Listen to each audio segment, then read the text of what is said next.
You are listening to part 60 of our series, 7 Medicines, The Wise Woman Way, with Susan Wade at Time Monk Radio. Hello, Susan, and welcome back to Time Monk Radio. Thanks. Well, let's see. Last week, we were like Dorothy in the poppy field envisioning those beautiful California poppies. And I looked up and, oh my goodness, the time had gotten away from us. We were indeed becoming forgetful, and that's one of the things, and a nice forgetting that poppy can do for us. And I always really liked that scene in the movie, where they're in the poppy field, and one after another they fall asleep. Yes. But poppy is something I should look into growing. Do you grow it as well? Well, I may not have mentioned to you that I live on an old quarry, so I have two kinds of soil, solid rock and broken rock. Okay. So I let other people grow plants for me. California poppy is a plant that is part of commerce. You could go out and buy a tincture of California poppy. It's a very widely known plant. It is a poppy family, and it's cousin to the opium poppy, but it's far less powerful. The leaves and flowers are usually the part that's used, and they are said to be wonderfully relaxing and subtly euphoric. Again, this is a plant that's used for babies. Native Americans and early settlers were both happy to use it for any kind of colic pains, toothache pains, teething pains. But California poppy didn't really come into its own until it was put forth as a non-addictive alternative to opium poppy. So that means roughly about 100 years ago. And before that, again, really just about the whole country was taking opium in some form or another. It's hard to believe, but, basically, the first drugs that babies were given, and they were herbs, so it was herbal drugs, was laudanum.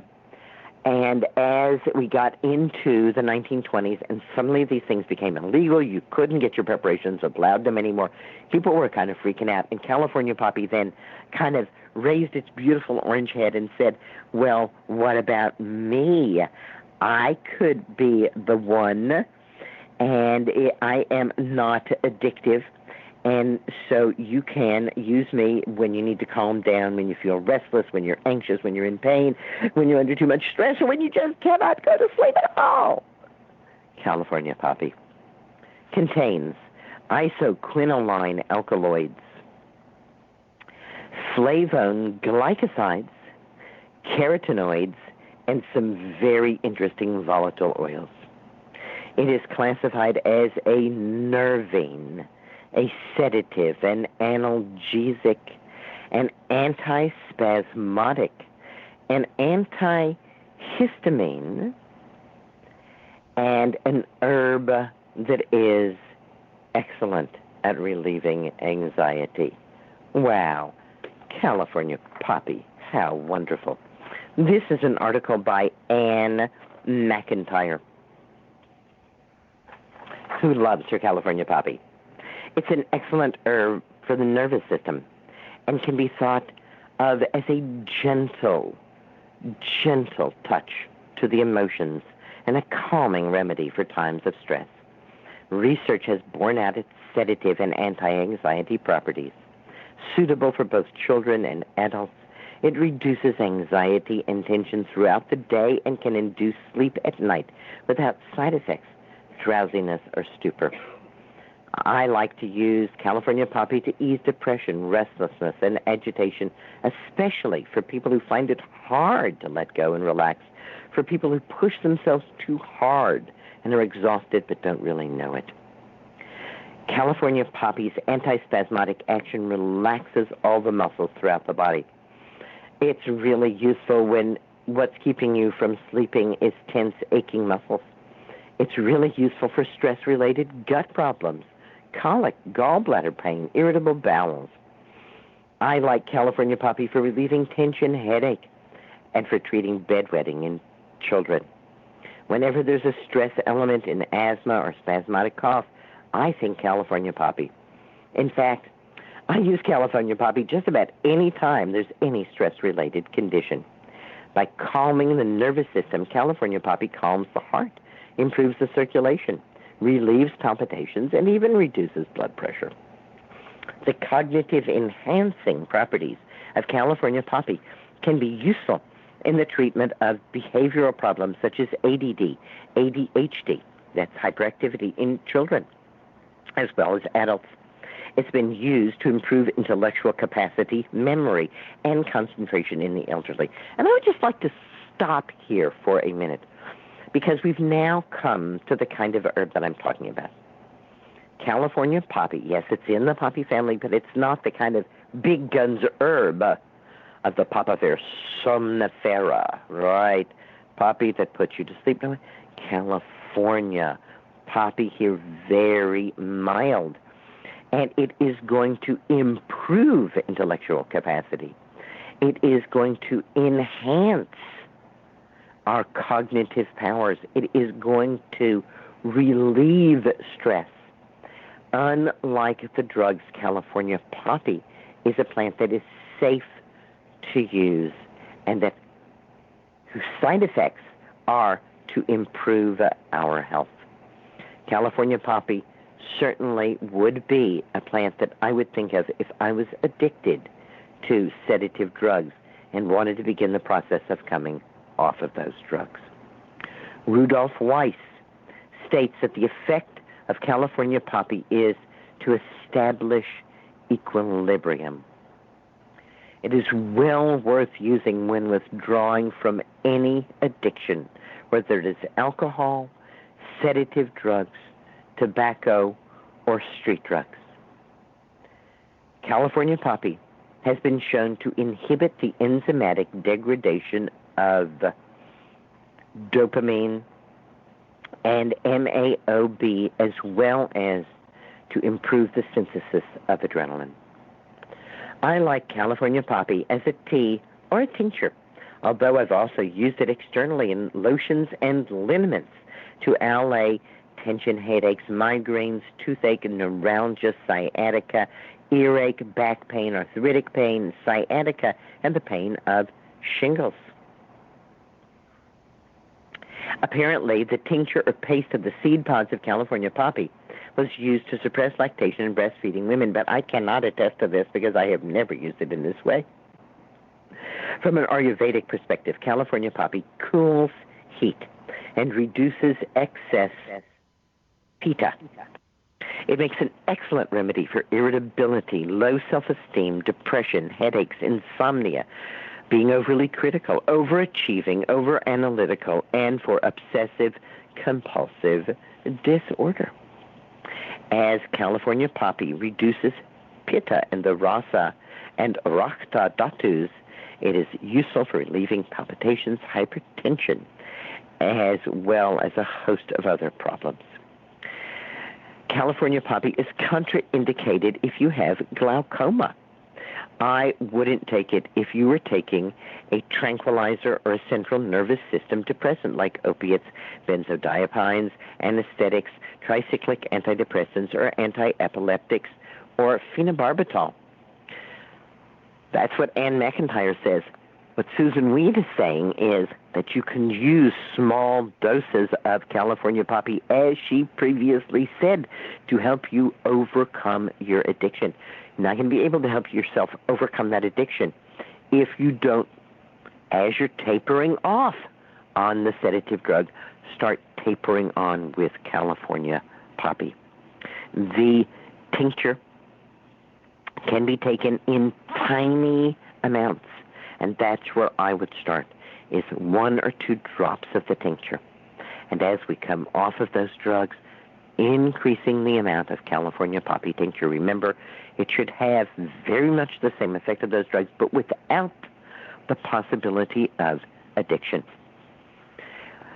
And Ann McIntyre says California poppy is one of my favorite nervine herbs, and my practice would be impoverished without it, as I must say that I use it on a daily basis. California poppy symbolizes for me the ephemeral pleasures of life. It's here 1 minute and gone the next. So why don't we just relax and enjoy ourselves? Okay, we're focusing on herbs that are going to help us to sleep, and then we have already mentioned valerian, which is one of the most potent of the herbal sedatives. It's a great painkiller, especially for chronic pain, but it causes quite a hangover the next morning. Some people feel really groggy and just want to sleep throughout the day, and 25 to 30% of people who take valerian get really agitated and up from valerian and do not fall asleep at all. Now, valerian root is the part that's usually used, and in working with a lot of herbs, I was astonished to discover that valerian root is one of the few herbs where the less activity it has, the greater the smell is. Most of the time, we're going to judge the freshness of an herb by, does it smell really good? Not with valerian. Really fresh valerian root should have no smell of any kind. Most people aren't taking really fresh valerian root. It really stinks. And so I was wondering if that kind of up effect is simply from the age of the valerian root, or if it's something kind of intrinsic in the valerian. So I've started using the tincture of valerian flowers. I like using the poppy seeds instead of opium. Valerian flowers give me that same ability to calm down restlessness and nervousness, and to help shorten the time it takes to fall asleep. This is valerian's real power here, is that it decreases the time it takes you to fall asleep. And tincture of the flower of valerian is my favorite for that. Now, no, you can't go out and buy it. You have to grow your own valerian, but valerian is absurdly simple to grow.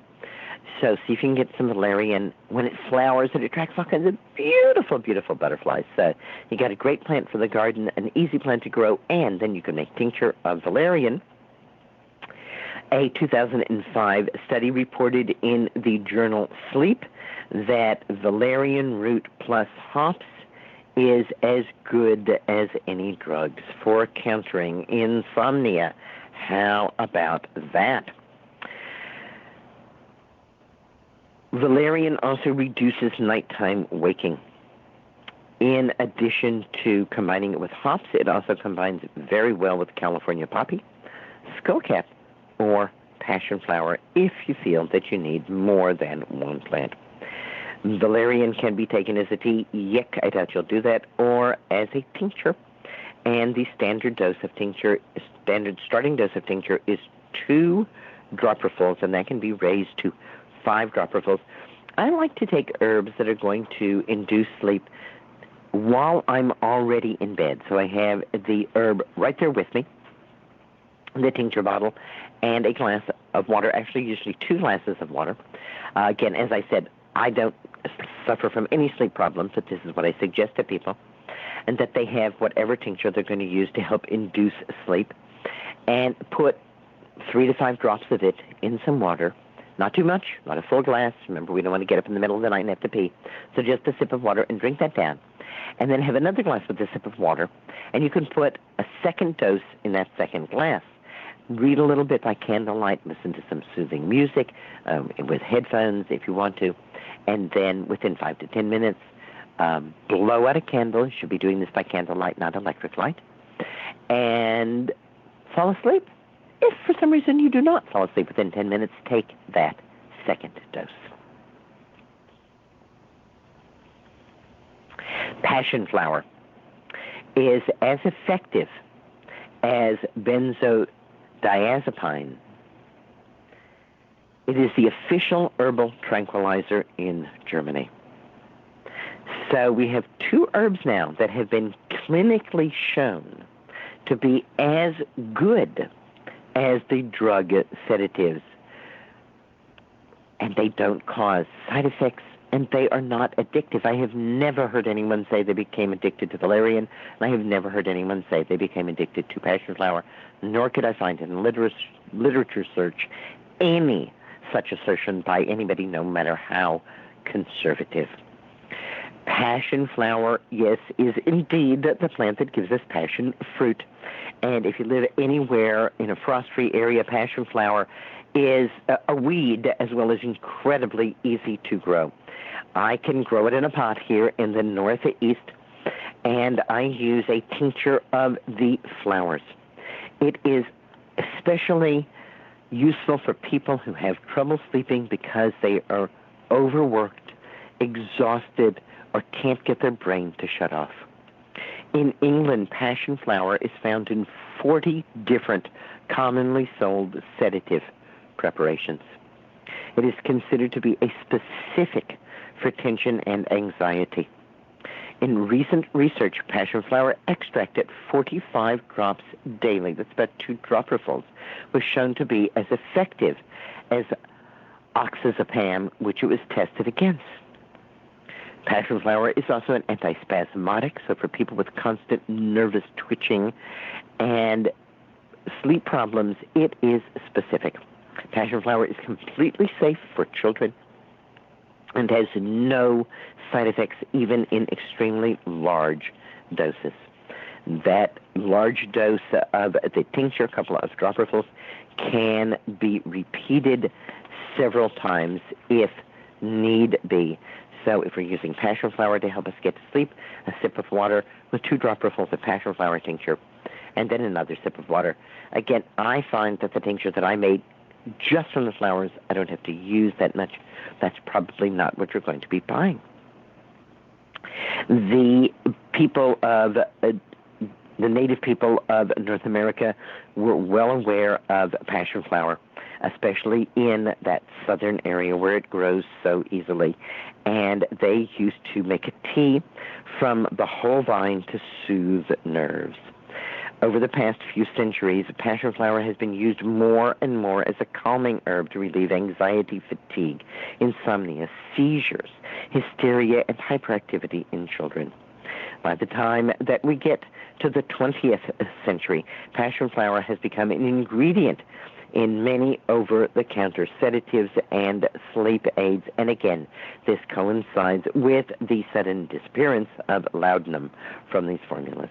However, in 1978, the U.S. Food and Drug Administration withdrew its support for passion flower as an over-the-counter sedative and listed it as Category 2, not recognized as safe or effective, simply because there were no laboratory studies done on it. Herbalists everywhere looked at them and went, wow, that is really a weird thing to do, because passion flower is about as safe as it gets. A recent study involving patients with generalized anxiety disorder found passion flower as effective in reducing anxiety as the leading anti-anxiety medication. An extract containing passion flower combined with hawthorn was studied in people with congestive heart failure. It definitely improved their ability to breathe and their ability to exercise. And it may be due to the hawthorn, but they thought that the passion flower definitely helped. And I think so, too, because I find passion flower very helpful for the heart in and of itself. Some studies have found that passion flower is really excellent for detoxification from opiates. So we are looking at yet another plant which could be there for us to help us withdraw from use of drug sedatives. Passion flower, again, is perfectly safe to use in small amounts as you are coming off of those. Hops is a sedative, and it's specifically for insomnia due to stress, nerve weakness, or extreme worry. Hops has a really, really long history of use for sleeplessness and restlessness, much longer than its use for beer. I was really surprised to find out that hops, in fact, was not even used in making beer until about 1,000 years ago. Beer's been part of human culture for 7,000 years, but the oldest record that we have of the use of hops in brewing dates from 1067. Yes, indeed, not even quite 1,000 years ago. The oil in the hops is believed to account for its sedative qualities, and this oil is present in fresh hops in small quantities, but significantly increases when hops are dried. And that's possibly one of the reasons why hops is used in little dream pillows. Dried hops is put in little dream pillows, and it's said that the smell of the hops can bring sleep. I have certainly found that to be so. Hops, for any time we are hysterical, nervous, can't sleep because of anxiety, irritability, and headaches. Hops tea, very bitter, but I've seen people asleep next to the cup of hops tea. It is definitely, as far as I'm concerned, one of the top herbs for putting you to sleep. If what you just want is a knockout, hops is going to do it without any possibility of becoming addicted, without any possibility of using an overdose. Kava kava is another wonderful herb for sleep. It's got a kind of strange reputation, partly because of some kind of not smart things that happened in Germany with it.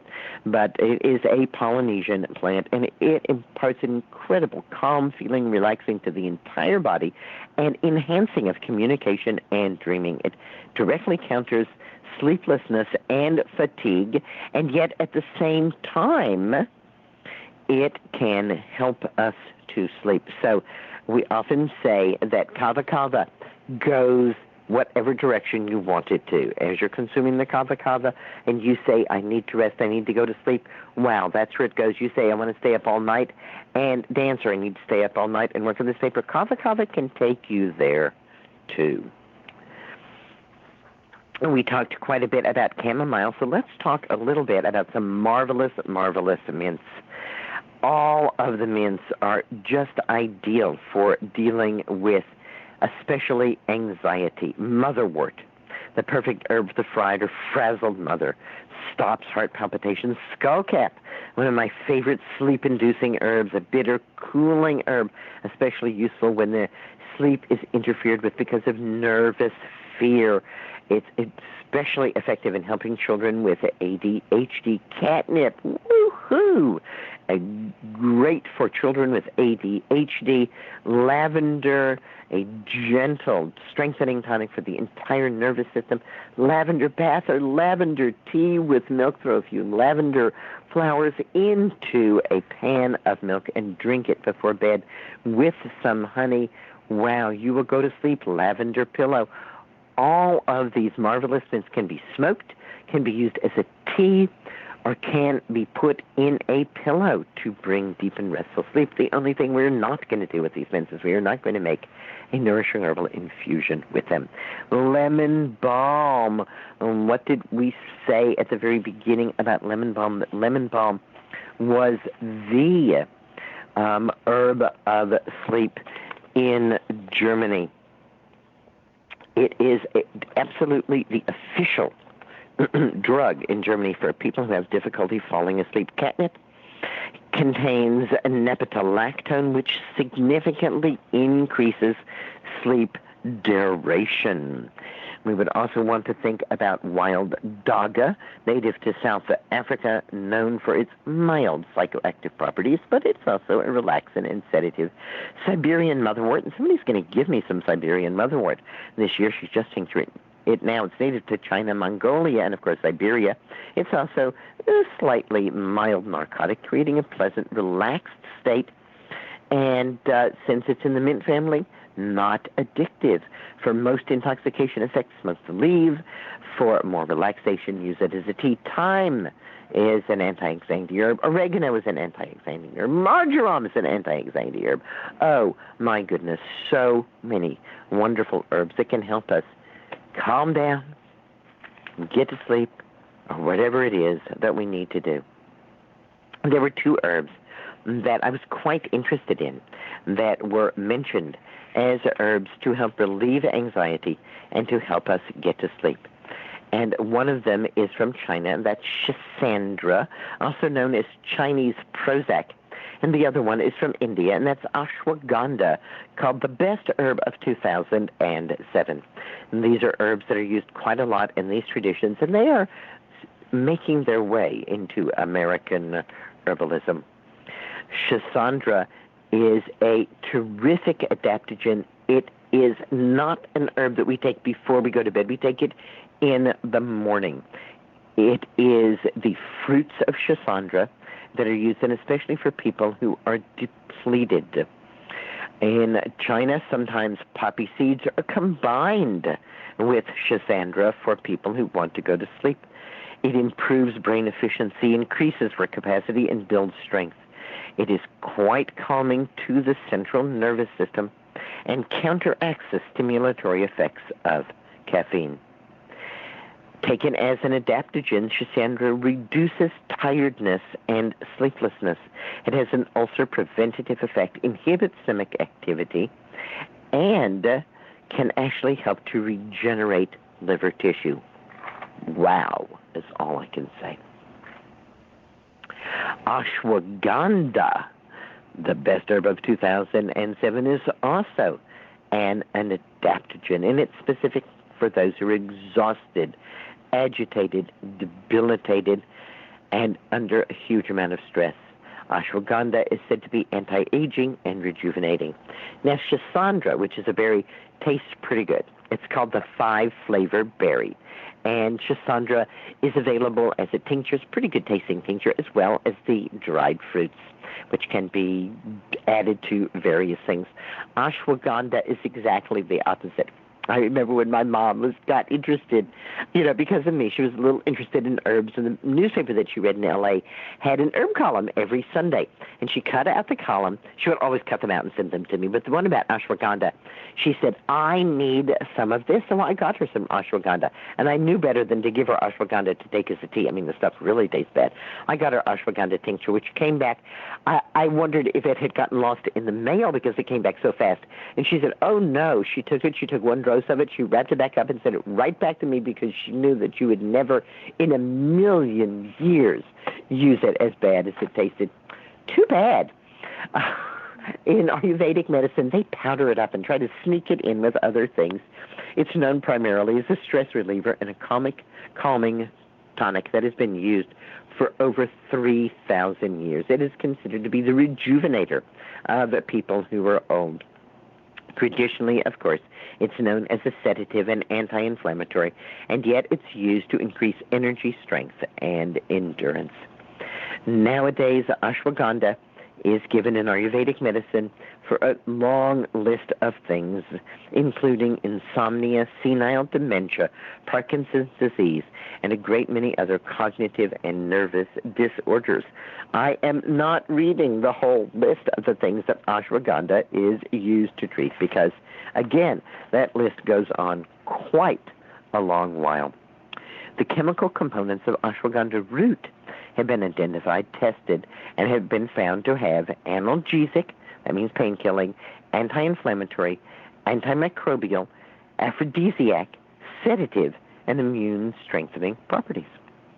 The leaves of ashwagandha are also analgesic, anti-inflammatory, and sedative, whereas the seeds of the ashwagandha are mostly just diuretic. And most of the studies on ashwagandha have been used to show that it is a general overall tonic. But I was quite amazed to see that laboratory studies in petri dishes are finding that ashwagandha inhibits the growth of breast cancer, lung cancer, and colon cancer. And in another study, taking ashwagandha during chemotherapy strengthened the effect of the therapy, leading to less treatment and fewer side effects. Perhaps ashwagandha or Schisandra will be the herb that you choose to be your ally as you wean yourself off of your sedative drugs, or perhaps it will be the one that you start with rather than going to the doctor if you feel anxious, if you feel stressed, if you're having a hard time sleeping. Green blessings are here for us. We don't need to resort to drugs. I'm certainly glad the drugs are there. and there are certainly times when they're useful. I'm happy to see people who need morphine taking it, but with these kinds of tranquilizing sedative drugs, I think we're far better off with the herbs. What do you think, Gemini? Oh, I absolutely agree, Susan. Green blessings, everybody. And we'll be back next month to talk about drugs and herbs for depression, as well as drugs and herbs for acid reflux. Thank you, Susan. And this concludes part 60 of our series, The 7 Medicines the Wise Woman Way, with Susan Wade at Time Monk Radio.